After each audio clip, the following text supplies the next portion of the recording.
Let's talk about the law, immigration in this country, how Democrats stand up for their side and we do not. What's going on at the Supreme Court? Some big things are about to happen. John Phillips talks about the next presidential race. I know it's crazy. All that and more coming up on I'm Right.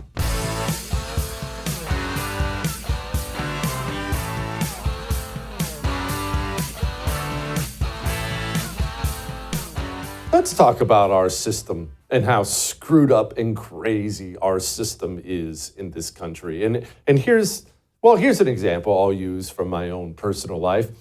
This was a few years ago.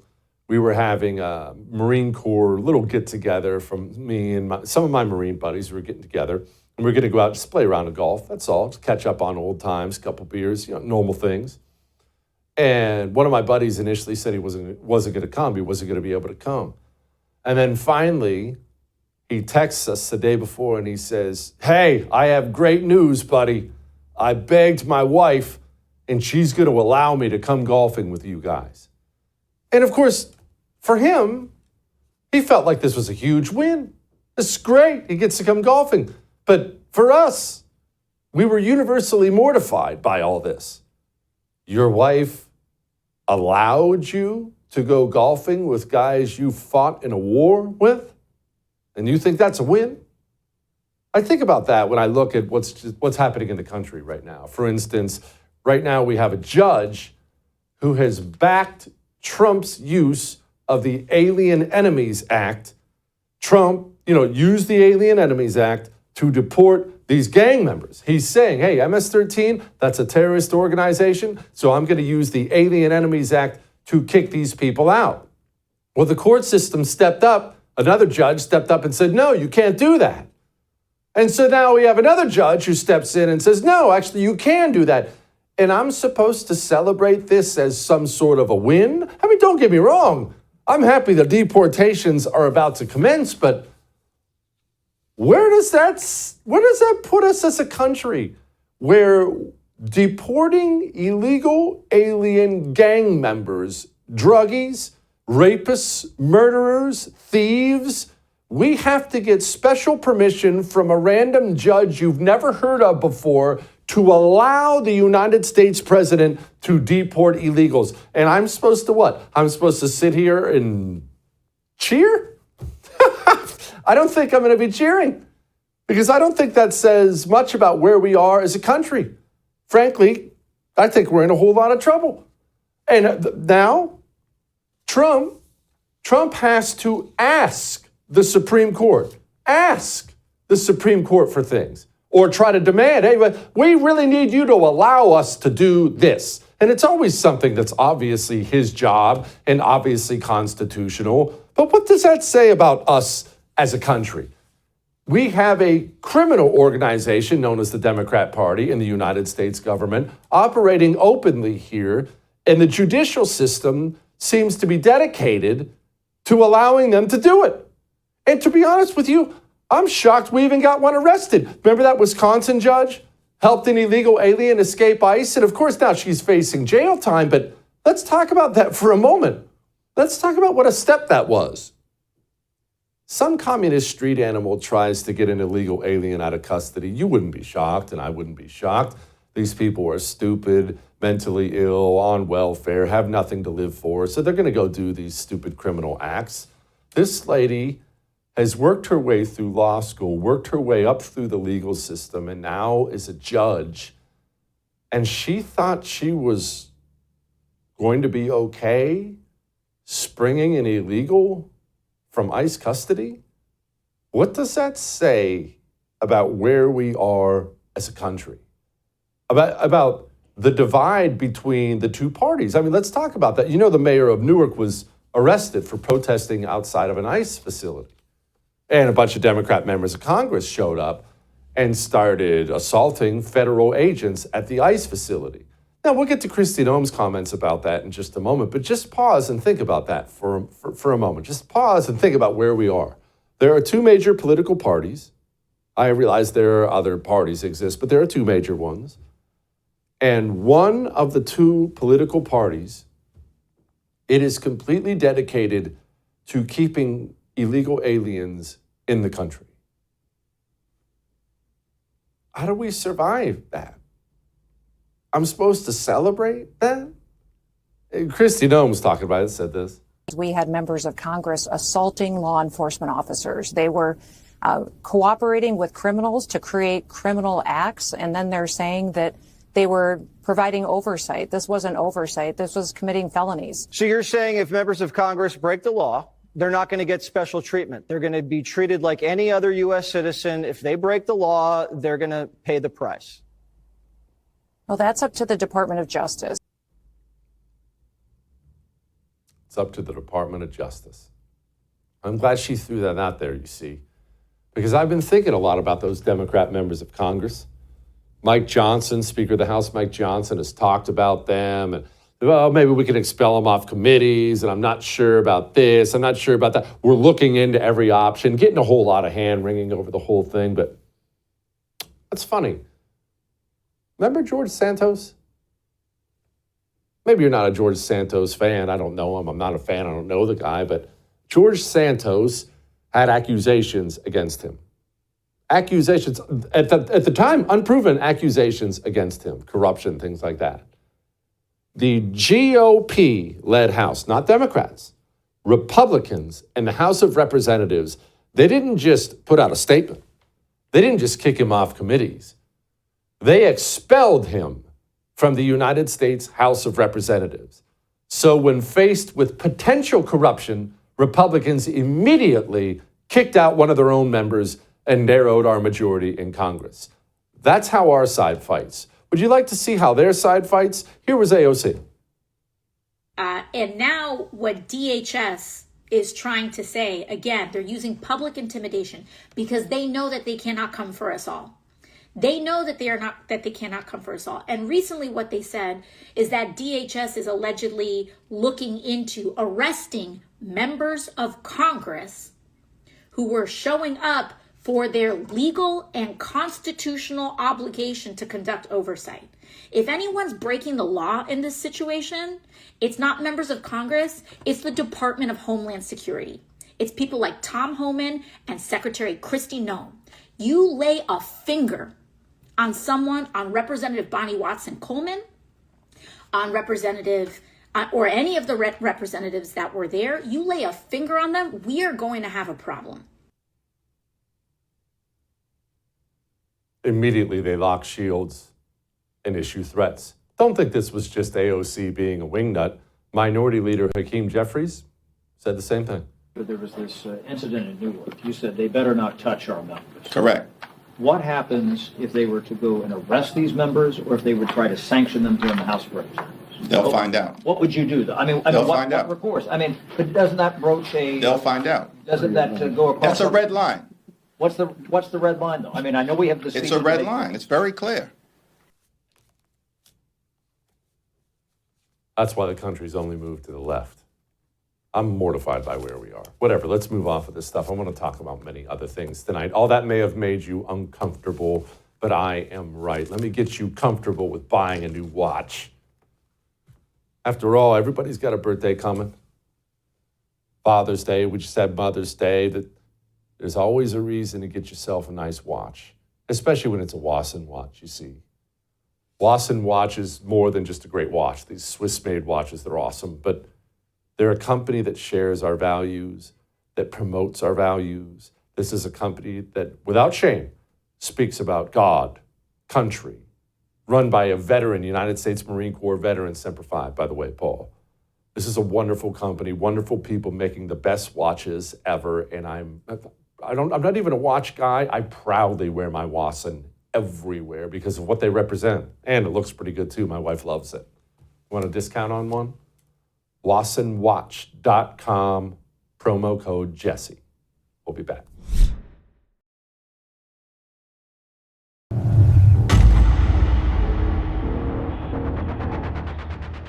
Birthright citizenship. You are about to hear that term a lot in the coming week. And so let's just get something out of the way right off the bat.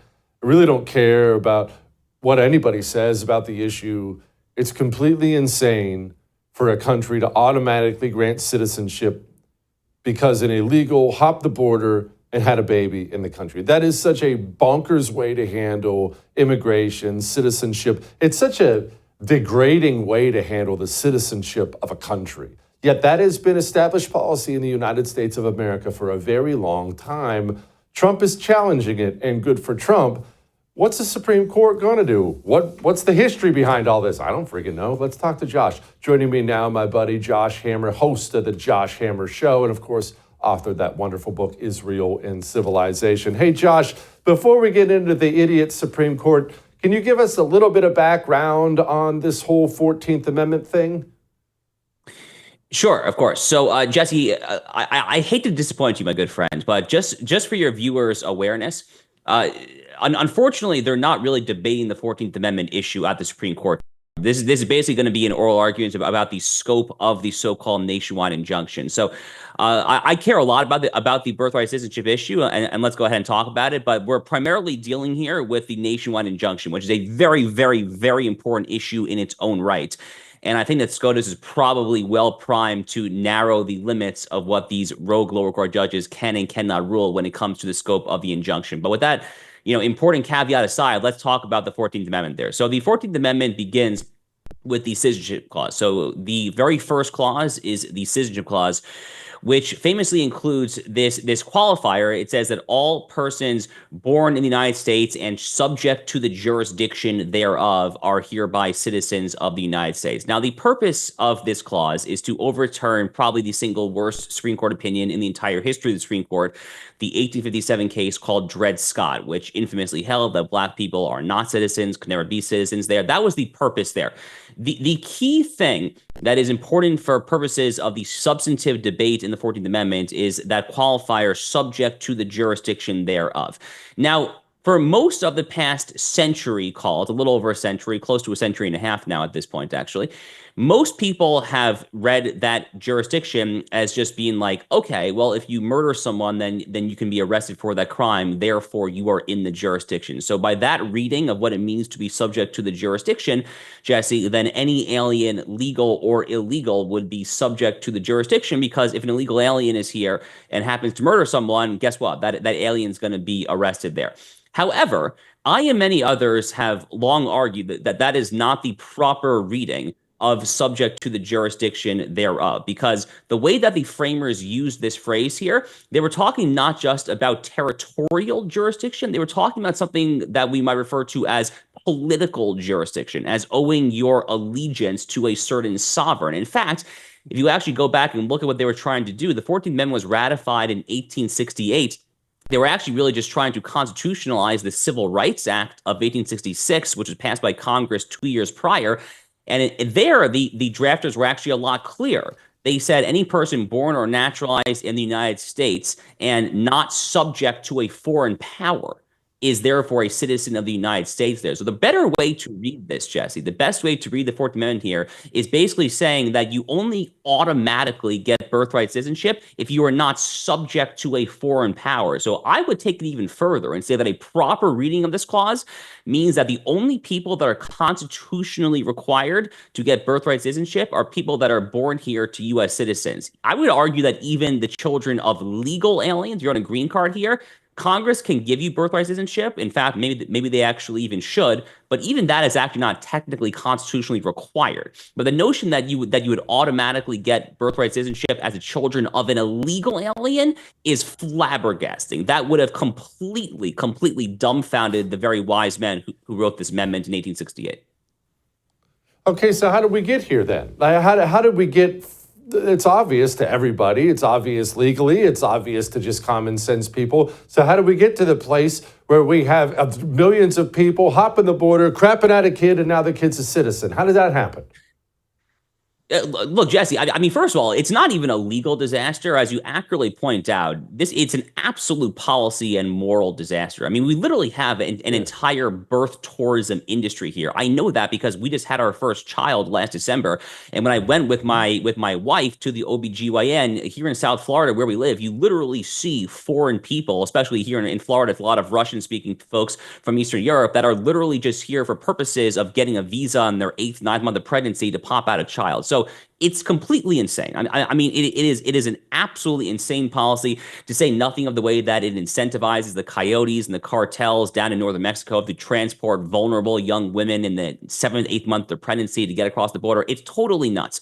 The basic way that we got here is that, so for the first 2.5, 3 decades after the 14th Amendment was ratified, so we're talking here of the late 19th century, the Supreme Court actually got it right. In fact, the very first time that the citizenship clause of the 14th Amendment is actually explained is in an 1871 case called the Slaughterhouse Cases. And there, Justice Samuel Miller reads it in the correct way, this notion of complete jurisdiction, political allegiance, and so forth. It starts to go off the rails a little bit in an 1898 case out of San Francisco called Wong Kim Ark. So the fact pattern in Wong Kim Ark, though, Jesse, is actually very important. So in Wong Kim Ark, the fact pattern is that you have Chinese aliens here. So people who are citizens of China, they are subject to what was then the king of China, the emperor of China. But they're here legally. They're not illegal aliens. So there, the relevant legal question was, does this child get 14th Amendment birthright citizenship? And the answer should have been no, for the reasons that I just gave there, is that even a legal alien does not have complete jurisdiction, political allegiance. But even in this opinion, from Justice Horace Gray, which the liberals love to quote here, he goes over and over and over again and makes a repeated point of emphasizing that the Chinese alien here was actually a domicile, had a legal permanent residence in San Francisco. Put another way, even the case that the liberals love to cite on this point, Wong Kim Ark, only stands for the proposition that the children of legal aliens have birthright citizenship. It says nothing about the children of illegal aliens. Where it goes off the rails even further is 84 years after that, in a case out of your state of Texas called Plyler versus Doe in 1982, you had one of the most liberal justices of the entire 20th century, Justice William Brennan, who literally drops in a footnote. And anyone who reads cases knows that footnotes are not legally binding. This is what lawyers call dicta. He literally drops in a footnote, it's very liberal justice, and says, oh, by the way, Wong Kim Ark established that everyone gets birthright citizenship. Well, no, you freaking moron. It didn't establish that, because they said time and time again, it has to do with those who are domiciled here, legal aliens, not illegal aliens. But for whatever reason, Jesse, ever since Wong Kim Ark, especially ever since Plyler versus Doe, people just automatically assume that the birthright citizenship clause guarantees that anyone born here gets citizenship. It is a misreading. It is historically illiterate. It's legally illiterate, and it's had absolutely disastrous policy ramifications as well. All right, Josh. So you mentioned they are dealing with the nationwide injunctions, and dare I say you sounded a little bit hopeful. What's going to happen?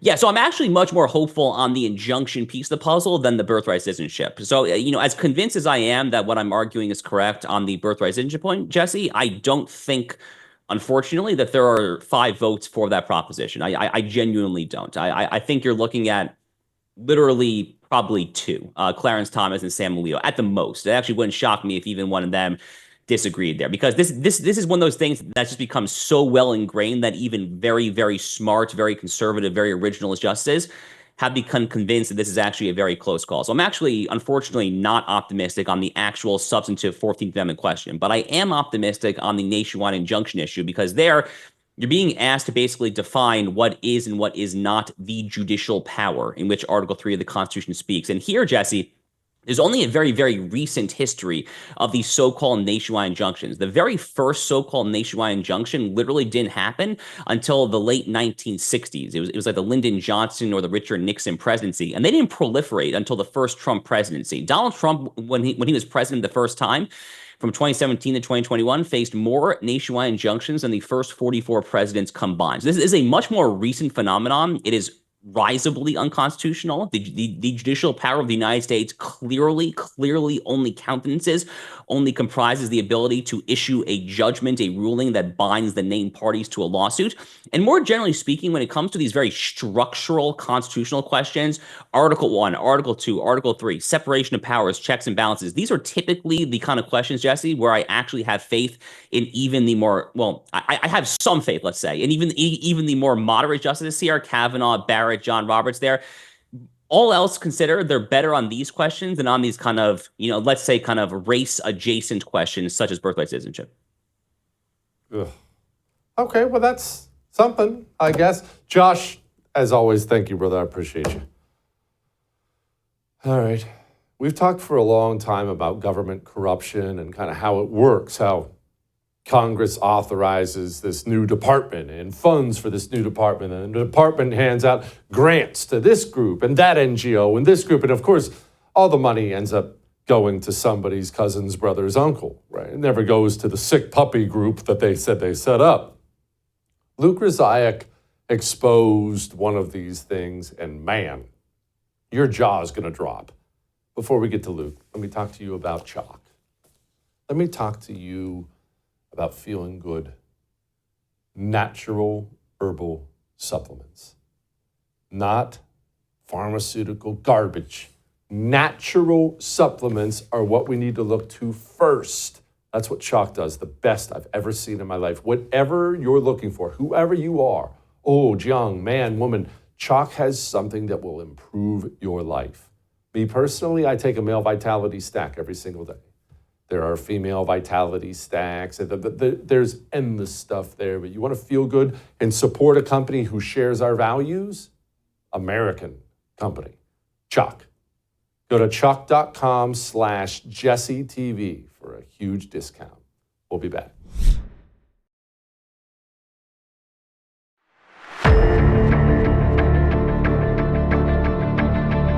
Well, like we talked about, it's not a secret that the modern day Democrat Party despises white people. In case you were on the fence about that, I think the news coverage of those 50 Afrikaners showing up pretty much confirmed what everyone already knew. Democrats view white people as the enemy. It's a really gross place to look at society in that way. This color is bad and this color is good, but that's where we are. But it goes to more than just news stories, you see. It's your money is flowing to this kind of hatred. We'll talk to Luke Rizaic about that right about now. Joining me now, Luke Rizaic, government efficiency reporter for the Daily Wire, always finding good dirt on all these dirty communists. Hey, Luke, what exactly is, I want to make sure I get this right, the African Development Foundation? That sounds like a nice place. Yeah, it's like kind of like USAID's little brother, and it's supposed to give money, charitable grants to Africa. But it turns out what it was doing is it was having Africa secretly send some of that money back to them under the table, including wiring money directly to DC bureaucrats' personal bank accounts. Okay, now I needed to go ahead and unpack everything you just said for me right there. Wait, what? We're sending money to Africa and it's coming back to DC. Okay, the story is yours, the floor is yours. What? So they're only allowed by law to give grants to Africa, and obviously they want to make it seem like they have very low overhead. And so they'd give grants and they would kind of make agreements with these African grantees that then we're going to tell you you're going to have to wire money to different places and you're going to have to do it. So if you've ever got those emails from the Nigerian princes that promise you that you're going to wire money if you give them your bank account, they actually figured out how to do this. So there are bureaucrats in DC working at the office, at the headquarters of this government agency, who are getting wires from like random LLCs in Nigeria. So Congress thinks the money has been given to Nigeria to help the poor orphans or whatever, but it's really helping them buy a new Mercedes Benz to drive around in the Maryland suburbs of DC. And so in one case, it's the criminal investigation going on into the chief financial officer of this agency, a guy named Matthew Zahu, who's an African immigrant himself. He was giving money to this company that purported to be an African company. Well, that was actually his friend, another African American, if you will, who was working at the Department of Veterans Affairs, living in the DC suburbs, and then created this Kenyan firm that was receiving money from the government agency. And every time it got a contract, he would send money to his buddy, the chief financial officer of this agency who was giving him the contracts. So it sure looks like criminal kickbacks to steer government contracts to his friend. And the USAID Inspector General executed a search warrant like right before the election.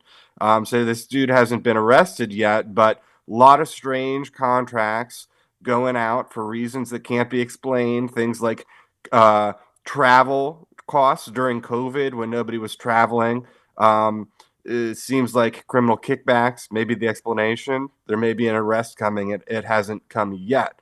In other cases, they would give grants that the Africans didn't want on the condition that they subcontract that money back to the boss's friends or the boss's former employer here in DC. So they were trying to give out grants to for COVID masks, and these people in Kenya were like, "We don't need COVID masks. We already have a ton of free masks." And they were like, "Well, you're going to do this grant anyway." So they're like foisting aid on Africans that they don't even want because the purpose is to route it back to the DC bureaucrats. Good freaking grief. Look, I'm not even shocked, but just hearing you lay it out is so unbelievably gross. So I have kind of a weird, stupid detail to ask about this, but I am curious.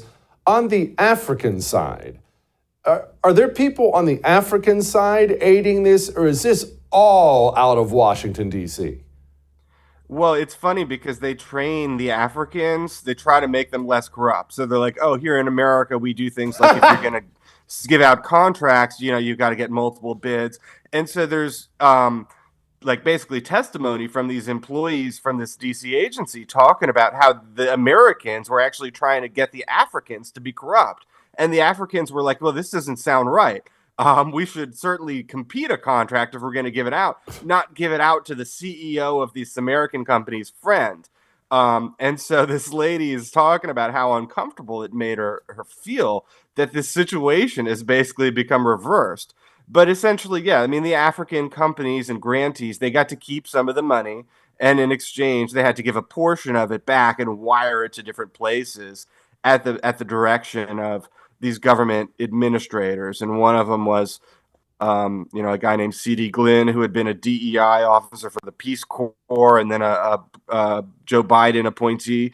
And then eventually he was succeeded by a guy named Travis Adkins, who was also a political appointee by Joe Biden to USAID. That dude hadn't paid his taxes, and there's a sworn affidavit from a black staff member at this agency that said that the CEO of this agency refused to hire any white people, refused to hire veterans. And so there's all kinds of sordid tales about how abusive these people were to their staff. We're told, and first we got to back up. The reason that all this came to my attention is because this agency did not let DOGE come in their building. When DOGE said we wanted to take a look at your financial books, they locked the doors. And DOGE actually had to hire the U.S. to enlist the U.S. Marshals to forcibly take over the building. And so they were sort of lauded by the left-wing media for The Guardian called them the little agency that could. They were standing up for their principles. They were David versus Goliath, standing up to Elon Musk. But one of the things that Musk has said is when people get really mad at DOGE, it's probably because they just have something to hide. And sure enough, if you talk to the employees at this agency, that's what they'll tell you is absolutely. They locked the doors because their financial books are completely, essentially criminal. Luke, how deep does the rabbit hole go with this kind of corruption in D.C.? Because the average person listening to this, it's not that they're shocked, but again, the details being laid out so nakedly, they're a lot to take in. Do you get the sense that there's a lot of this that's been going on?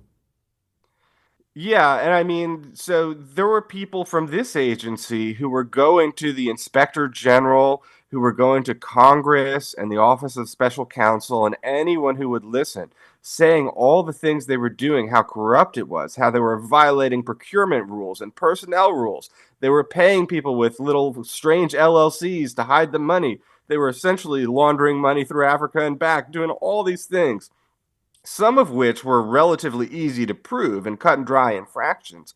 And nobody ever did anything. And so finally, their general counsel said, you guys are breaking the law. You didn't even file these ethics disclosures. You're giving out money to your friends. You can't do this stuff. And he was a white guy. So they put him on leave. They cut off all of his access to records that he could use to prove their misconduct. And they wind up basically framing him for death threats. And so this is their general counsel. He's not like some crazy guy. He's like the top lawyer of this agency was on the record saying that they're basically criminals. And so The USAID IG didn't really do anything for years, which, to your point, it raises the question of like, if all this stuff that was being brought to their attention it wasn't even a priority, then was this just common across all of USAID stuff? All right, I have to ask before I let you go, Luke. Elon is stepping down, as was always planned, and Russ Vought is taking over, which I love. But that's a good thing, right? We're gonna keep doing this auditing stuff, right? Yeah, Russ Vought is amazing. The problem is Congress needs to actually cut the appropriations, because otherwise, what's the point of removing all this waste if we're going to give these people the same amount of money anyway? Yeah, no doubt. Luke, my brother, as always, outstanding work. All right. John Phillips is going to join us next, and we're going to talk about not just the Joe Biden cover-up. We're going to talk about 2028. I know what you're thinking. Why do it's too early. It's not too early. It's 2025, halfway through it. Presidential campaign season kicks off in like 6 months.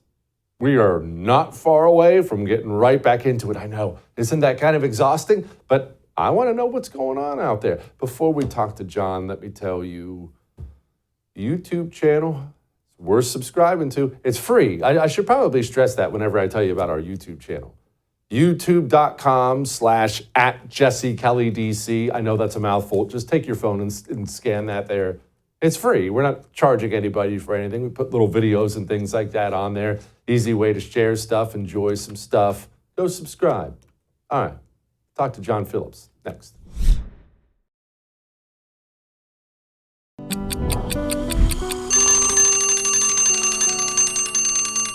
I want to remind you that what the American media did with Joe Biden was evil. It was evil. It wasn't a mistake. They weren't duped. They covered for the fact that the United States of America did not have a functional president for 4 years, and that is a fact that we are still paying for to this day. There is a chance Joe Biden's disastrous presidency landed a mortal wound on this country, and the American media should have stopped it before it happened, should have exposed it while it was happening, but instead they chose to cover it up, and now, look, the word chutzpah is a wonderful word. Now they're out there wanting you to buy books about it and claiming that they were simply lied to. The bottom line is the White House was lying, not only to the press, not only to the public, but they were lying to members of their own cabinet. They were lying to White House staffers. They were lying to Democratic members of Congress, to donors about how bad things had gotten. The real culprits are the people who are supposed to be our sources on all these things, who were constantly reassuring us behind the scenes. No, it's better than you think. But I remember Jeffrey Katzenberg just, oh no, he's going to be great at the debates. He's already debated this guy a couple of times. He knows what he's doing. He's out there telling, and this is in off the record settings. And you're like, really? Okay. I mean, so to me, the cover up is the people closest to him in the Democratic Party. Yeah, they covered it up. The dumbest, most uninformed people I know knew Joe Biden had dementia a long time ago. The American media covered it up. Don't let them get away with this. Joining me now, John Phillips, host of the wonderful John Phillips Show. Hey, John, they were just duped. These Washington, D.C. insiders, they had no idea at all. Man, I almost feel bad for them. I love the fact that they act like this is some kind of secret when it was on television where he spoke to a dead person. We all remember that. It happened. I saw it. You saw it. They saw it. It's not like you need to sit next to him on an airplane for 10 hours to figure out that the guy has a screw loose. As soon as he had a full-on conversation with a dead person in public, the cat was out of the bag. Not to mention all the times he fell going up the stairs, fell on the stage, everything else that we saw on a daily basis.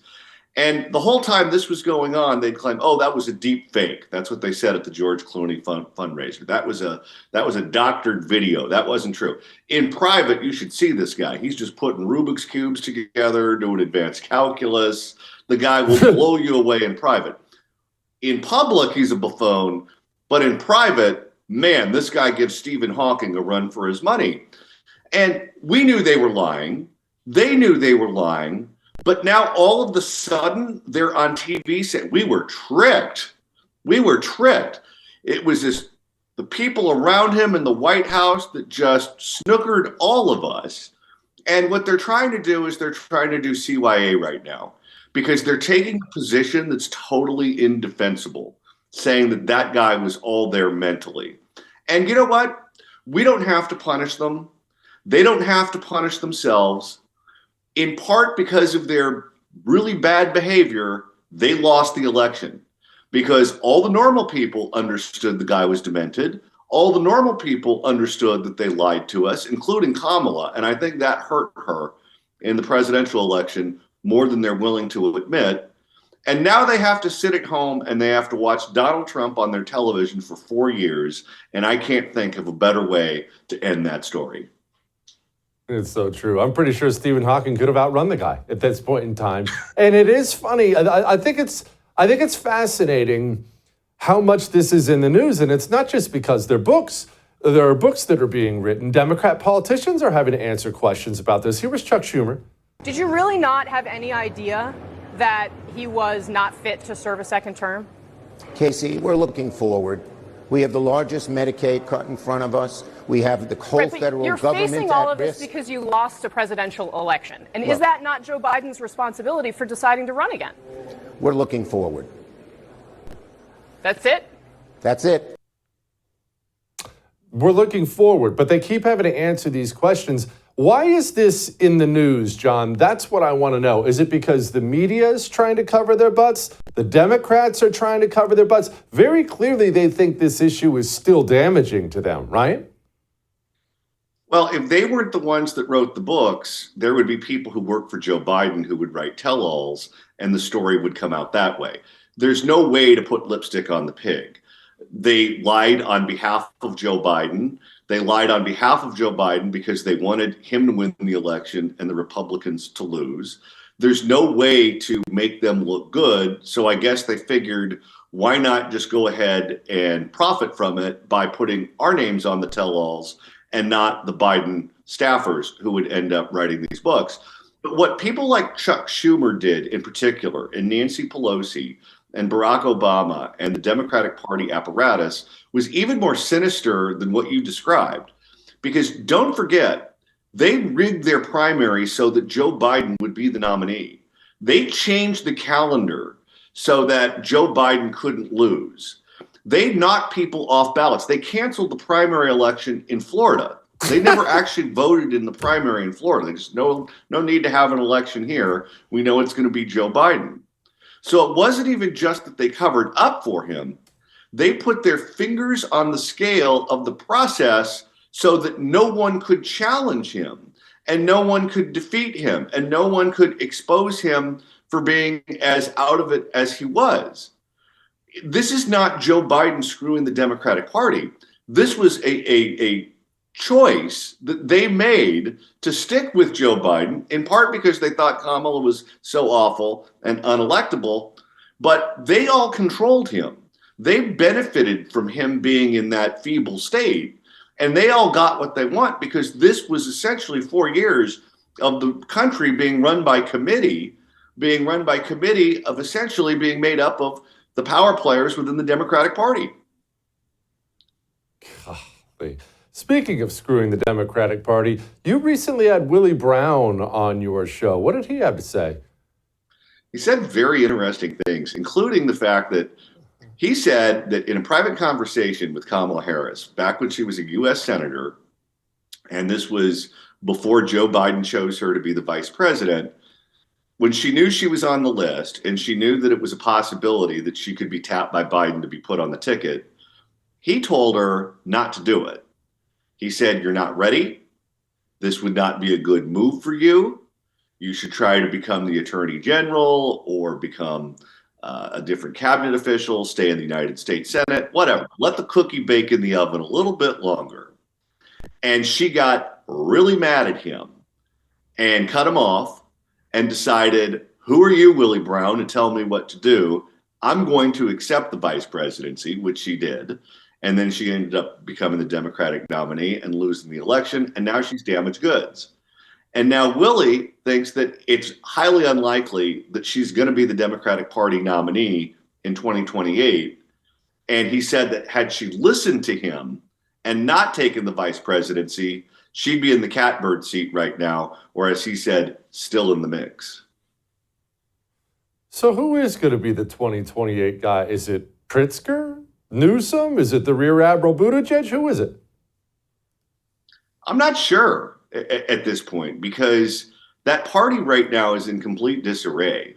You look at their polling numbers, and I don't recall a time where the Democrats as a party have polled so poorly as they are right now.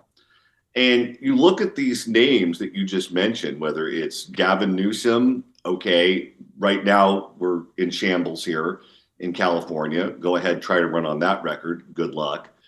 Buttigieg, who cannot get any black support at all in the Democratic primary. Kamala Harris running again. Okay, she ran once before. She lost. She was not highly regarded by Democratic Party power brokers. So why would you run that horse again?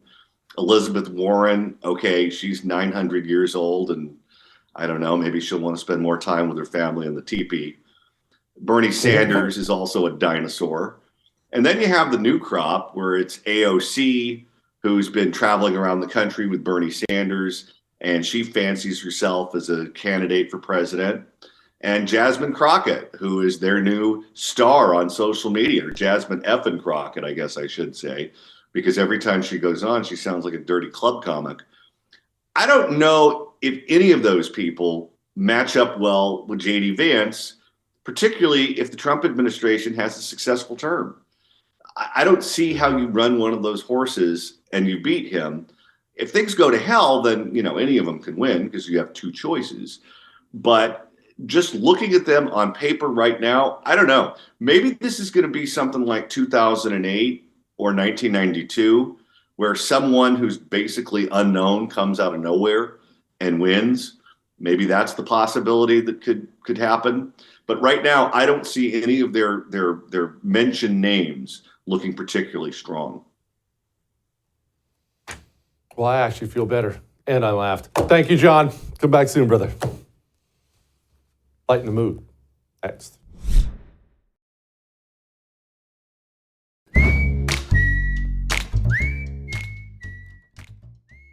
All right, it's time to lighten the mood. And before I show you this video, I just want to clarify something about being in Congress. And it's not that I've ever been in Congress. I've tried twice. I ran for Congress twice and lost both times. But in so doing, I ended up going back and visiting D.C. and sitting in Congress, meeting members of Congress several times. And I know it's going to sound juvenile. I really genuinely know it is. But it was so boring. It's not at all fancy like you may think it is. It's not glamorous in any way. These people have to go to all these committee meetings. And don't think it's all the spicy stuff we get to show you on television, screaming at Christopher Wray and all the confirmation hearing stuff. You're sitting there in these committee hearings listening to Dr. Nerd opine about, the special grasshoppers in Mongolia or something like that. And these people they all look like they wanted to jump off a bridge when I was sitting in there. And actually, I asked some members of Congress who I've gotten to know, how is it? And almost verbatim, every one of them said, oh my gosh, you can't imagine how boring it is. So, look, this video is hilarious. A bunch of Democrats fell asleep in committee today, but I'll tell you, I sympathize.